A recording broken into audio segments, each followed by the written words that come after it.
She didn't cry when I found out, didn't beg, didn't explain, just stood there, rigid, silent, as if guilt itself had wrapped invisible chains around her ankles and nailed her to the floor. She had slept with him, lied about it, and then had the audacity to look me dead in the eye and say, asterisk, it didn't mean anything. Asterisk, that's when it hit me. If something so meaningless could reduce everything we had to dust, then maybe I meant nothing at all. We weren't some high school fling or two people chasing adrenaline through infatuation. We were real, for years of building a life. Grocery lists on Sundays, petty fights over Netflix shows, hands clasped tight at funerals, the quiet rhythm of two people trying. Together. But looking back now, I can't pinpoint the exact moment the earth began to shift beneath us. Because betrayal doesn't always come like a thunderstorm. It doesn't always crash through the windows with lightning and alarms. Sometimes it creeps in like fog, slow, nearly invisible. And by the time you notice, it's already wrapped itself around everything you love. She started texting at night, said it was work, stopped kissing me when she came home, said she was tired, began dressing differently, smiling more at her phone than at me, said I was imagining things, that I was paranoid. And God, I wanted to believe her, because believing her meant I didn't have to unravel the life we'd built. It meant I didn't have to face the humiliation, the heartbreak, the start over. It meant I wasn't a fool, but I was, because the truth doesn't stay buried. It is sharp elbows and a cruel sense of timing. It was a Tuesday, a boring, forgettable Tuesday. She left her phone on the nightstand, unlocked. I wasn't snooping. I wasn't even suspicious in that moment. I was just trying to set an alarm for her, and that's when I saw it. A thread of messages, each one a blade. Asterisk, last night was perfect. Asterisk, asterisk, I can't stop thinking about you. Asterisk, asterisk, I wish I could fall asleep in your arms again. Asterisk, he called her baby. She called him mine. I didn't yell, didn't smash the phone, or shake her awake. I just sat there, staring at the screen, as if it were written in some foreign language I never wanted to learn. Then I got up, dressed in silence, packed a bag, and left. No note, no grand confrontation. Just quiet, just absence. She made her choice, so I made mine. That night, I crashed on my friend James' couch, told him everything. He didn't speak much, just nodded and handed me a cold beer. Sometimes that's all a man needs. Not advice, not solutions, just presence. And that night, I cried. Not for her. I cried for the version of me that stayed too long. For the man who bent over backwards to keep something real, only to find out it had been rotting underneath the whole time. I cried because I didn't recognize myself. Tired, suspicious, small. I cried because betrayal doesn't just break your heart. It breaks your reflection. I felt like a fool, like a punchline to a joke I never got to hear.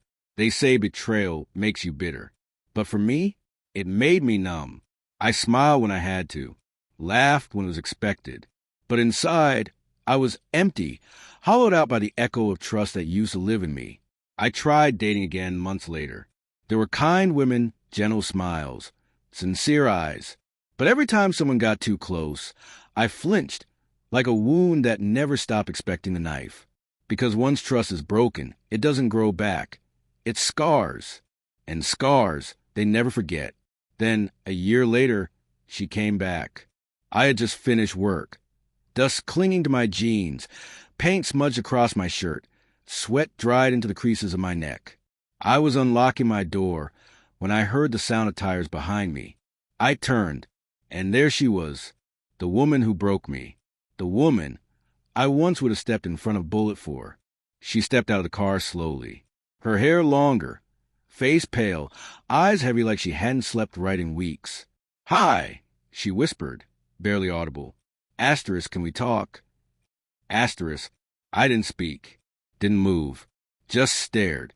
Because how do you speak to the ghost of someone who once lived in your heartbeat? She was holding a letter, crumpled at the corners like it had been carried around for months, handled too many times but never delivered. "I wrote this month ago," she said, her voice cracking as tears threatened. Asterisk, I didn't know how to face you.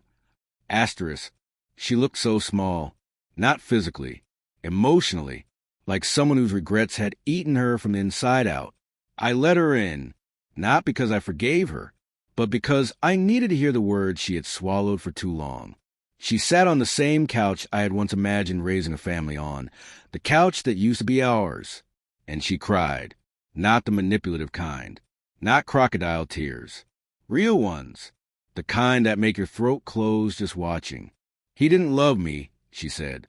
Asterisk, it was exciting at first, but it didn't last, and when it ended, I realized what I lost. Asterisk, I said nothing. Because what is there to say? There's no apology strong enough to reverse betrayal. No letter, no tears, no aching confession that can stitch a soul back together. I don't expect you to take me back, she whispered. Asterisk, I just needed to say I'm sorry. I was selfish. I broke something real, and I regret it every single day. Asterisk, she looked up at me, waiting, and for a second, a flicker. I saw the woman I used to love, the one who fell asleep on my chest after long days, the one I thought I'd grow old beside. But that second passed, because I remembered. I didn't leave because I stopped loving her. I left because she did. So I looked her in the eyes and said, Asterisk, I spent a year putting myself back together, learning how to trust again, learning how to live without wondering if every smile was a lie. You don't get to come back after fire and expect the ashes to rebuild themselves. Asterisk, she nodded. No argument. Just pain. But it wasn't mine anymore. She left the way I had a year ago.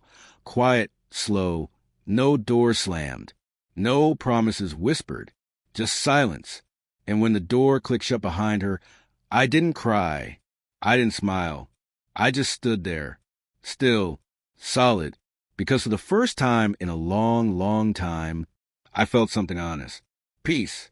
I didn't take her back. Not because I hadn't loved her, but because I had finally learned to love myself more.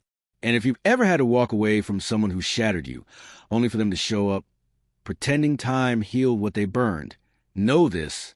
You are not weak for missing them, but you are powerful for not letting them break you twice. Sometimes, the strongest thing you'll ever do is close the door that once broke you open and never open it again.